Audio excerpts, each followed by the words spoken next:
They couldn't wait to restart the bombing. Syrian government forces ignoring U.S.-Russia talks to extend a 7-day truce and hitting rebel positions around Aleppo, including, according to volunteers, an aid convoy in a Red Crescent warehouse.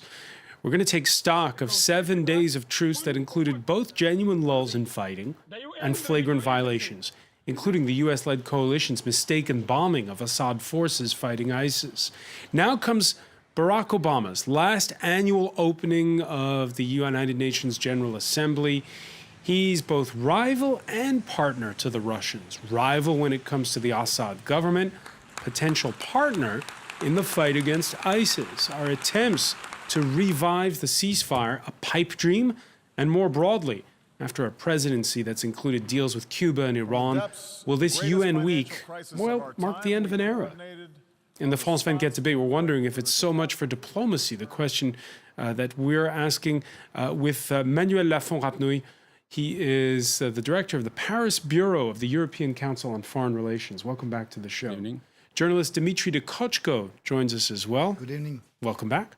Welcome back as well to France 24's very own Sanam Chantier, who's been following all the speeches at UN headquarters in New York this Tuesday. The France 24 debate, where you can join the conversation on Facebook and Twitter, the hashtag F24debate.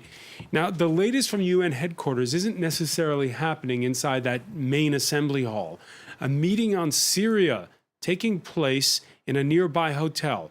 It featured both Sergei Lavrov and John Kerry, this amid bitter recriminations between Moscow and Washington over the failure of an agreement to enforce the truce. The French foreign minister, by the way, characterizing the mood in the room as dramatic. So, when it was Barack Obama's turn to go to the rostrum at the UN General Assembly, what tone would he strike when he spoke? Well, when it came to Russia, he was forceful when it came to Russia's intervention in Eastern Europe, but diplomatic on the issue of Syria.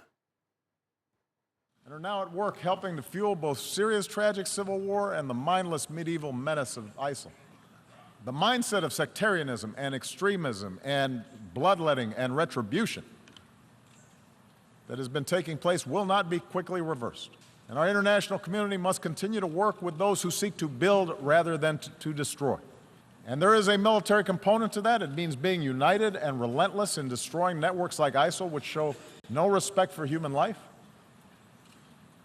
But it also means that in a place like Syria, where there's no ultimate military victory to be won, we're going to have to pursue the hard work of diplomacy that aims to stop the violence and deliver aid to those in need.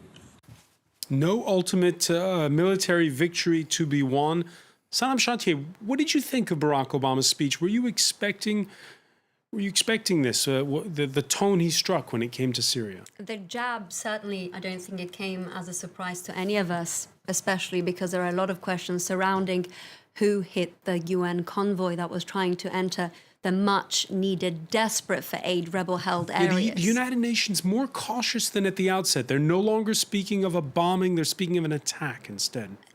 Also, you have to keep in mind that Barack Obama is using words like unity and cooperation now, even though the two countries have seen at odds when it comes to the future role of Bashar al-Assad from the beginning. I think they have come together now, and as our own Foreign Minister, Jean-Marc Ayrault, said, this is the last glimmer of hope that we can have for the other players to be able to take this process further. So yes, there's been a lot of finger-pointing, there's been a lot of toing and froing, but they gathered again prior to Obama's speech, the heads of state, and they bashed it out. Thankfully, this time they didn't storm out as they did over the weekend, and they've pledged again to meet on Friday. So they're still going at it.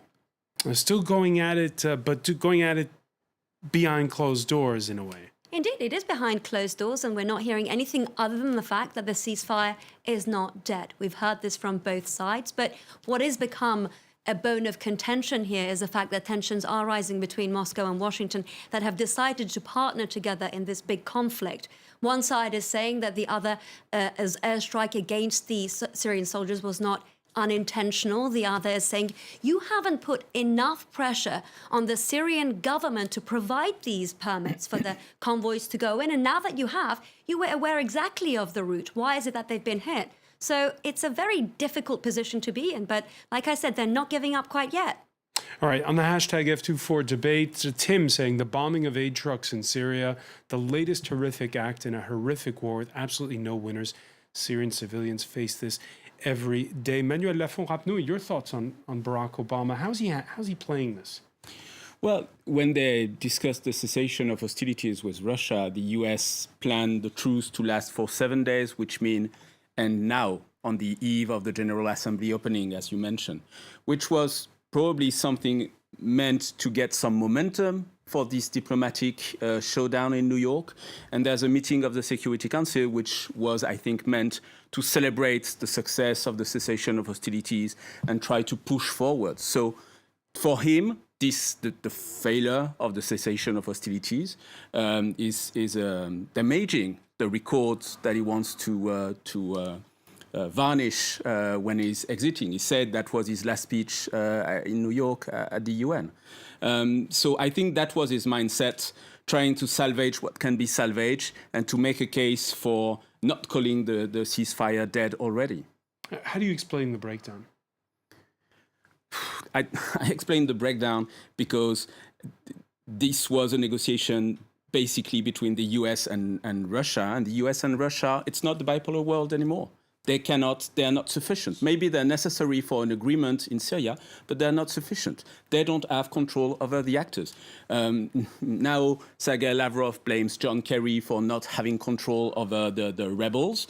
John Kerry blames the Arabs for inciting the rebels to keep on fighting, and also accuses Sergei Lavrov not to have control over Assad forces.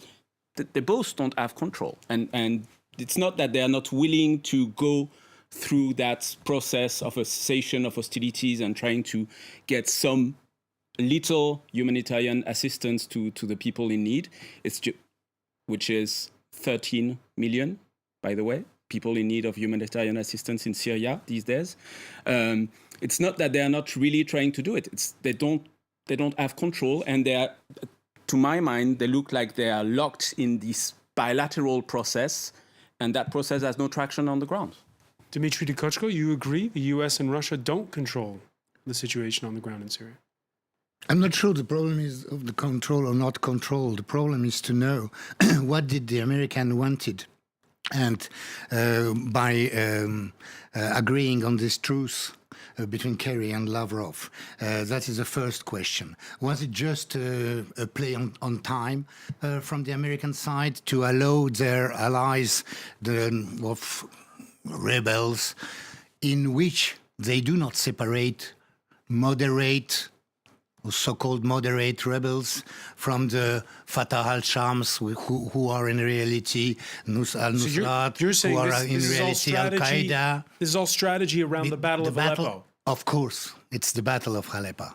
Of course. So was it just a play on time? Are there different tendencies among the American administration? There were always about the Middle East, but in general, the administration followed the orders. So you don't take it at face value when the Americans say that their number one priority is to take on ISIS? Why have they attacked the Syrian troops in the Deir ez-Zayt when the Daesh was attacking them at the airport? They say it was a mistake. And it was, yes, 4 mistakes. There were 4 mistakes. You know, it doesn't become a mistake when there are 4 mistakes, and then when stop bombing, when the ISIL has taken already in some positions of the Syrian army. Then about the convoy, you say it was the accusations are against Syrian forces and Russian. They deny it, you know. And they even say Can that I just chip there in are for a not... moment? They do deny it, however. We know for a fact that there's no way that the rebels have at any point had access to air raids. Secondly, it's very unlikely that the US... It's very unlikely that the US-led coalition would have hit one of their own. So it leaves us only with the Russians and Syrians. No, they do. They say there is no tracks of bullet holes or bombing holes on the trucks and the lorries which had been hit, and they say that it has happened in the rebel zone controlled by rebels, that the the humanitarian aid had already been delivered and that the trucks burned, the trucks out of burning when al-Nusra has let's not discuss to attack Aleppo. Let's not discuss the specifics of this attack. It is another position. The US have attacked Daesh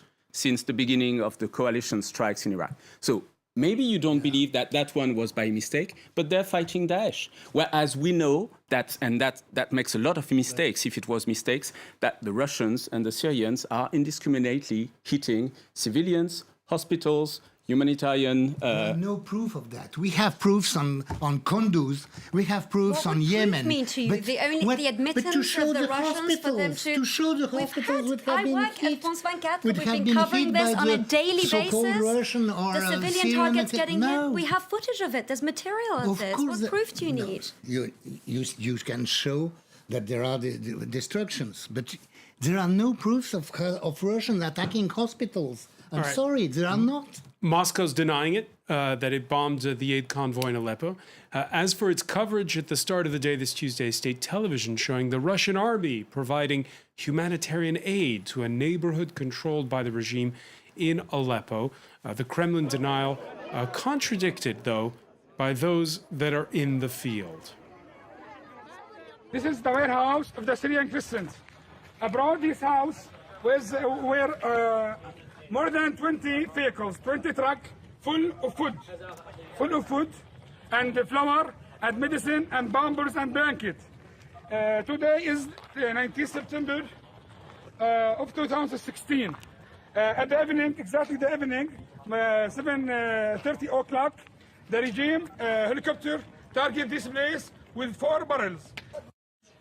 The refugee agency, the UN refugee agency. Dmitry Dukashko,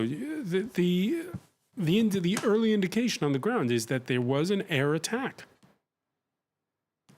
But they say they deny it. I haven't been on the spot, I'm sorry, sure. today. But I know what the Russians say and the Syrians say and what is said by different other sources. But you have mentioned that UN is more careful about the air attack. They've rolled back. They say just attack. All right, Emmanuel Lafont-Rapnouil, how is this going to unfold now? Because we have this other meeting scheduled for Friday. Yeah. They have a meeting scheduled for Friday as because we saw Barack Obama playing it cautious in his speech. He didn't throw down the gauntlet to Moscow and Damascus when it came to Aleppo. He didn't mention Aleppo in his speech. basically, I see that agreement as a freezer agreement. They want to freeze the situation. Cessation of hostilities with no political dynamic, no political effort, just try to reduce violence and increase humanitarian assistance to kind of make it tolerable until the exit of the Obama administration. That's really if it's not the case, then what else are they trying to do? So they've tried that again. They tried truces already several times. They've tried it again. It failed. They want to salvage it if it can be salvaged. They're going to try it, but they could not salvage it today. And they could not salvage it today because the only conclusion on which they agreed is we need to have the parties on the ground respect these agreements that we decided on our own a week ago. How is this political decision in New York going to translate on the ground? I don't see it. And they don't say anything about that. This, because we've seen, we've covered extensively these big meetings in Geneva with lots of nations represented at the table, and we know that those didn't work. The idea that the Russians and the Americans in this case would go somewhere quiet and do this just on their own, did that have a better chance at the outset? That's not new. It's not with these agreements that it started. The former UN mediator, like BARNEY, that was his plan. His plan was that the solution was in a deal between Russia and the US. And so he tried to push for such a deal already several times. And then he quit. And Staffan de Mistura started his mediation. But the US and Russia, the US and Russia kept on trying to have that kind of agreement. As I see it, I'm not saying that the solution is on a meeting with 30 delegations around the table that don't agree on most of things at the start. But having an agreement with so little guarantees, so little means, leverage on the ground, and so little consultation to get ownership from both the regional parties, second, the parties on the ground, is dead on arrival. So what's the alternative, though? The alternative, no, actually, the effort these days are not focused on the political solution. They are focused on making the situation more tolerable on a humanitarian standpoint. I would like the same. The idea that what? What's the idea behind that? The end goal is for them, so this is a trust-building exercise, and this is what it was sold to us as, so that they can move on and collaborate together in the fight against the jihadists in the region. Exactly. The idea is that you're going to have a truce. The truce is going to build trust. The trust is going to allow not only Russia and the US to cooperate militarily by striking Daesh, which the US military is not that fond of, but also that the parties on the ground would collaborate. How can you have parties on the ground cooperate when there's no political framework for that?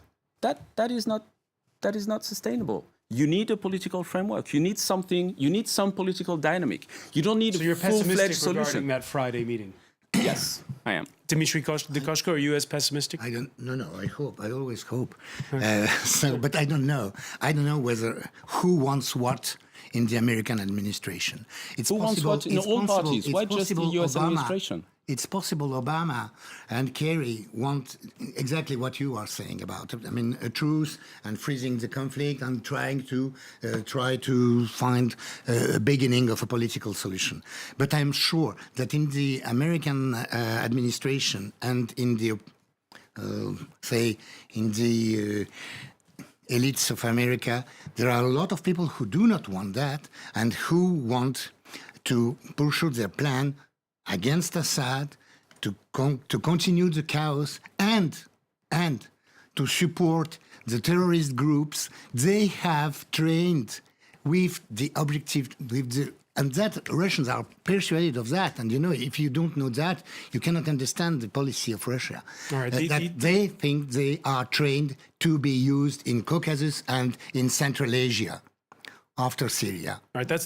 Even at the same time. With the death of Karimov, we're going to have to take a break. With the death of Karimov in Uzbekistan, it is very, very. We're going to have to take a. And elections in Kyrgyzstan. We're going to have to take a quick break. When we come back, we'll hear the French mindset. François Hollande, much more pointed in his remarks. Stay with us.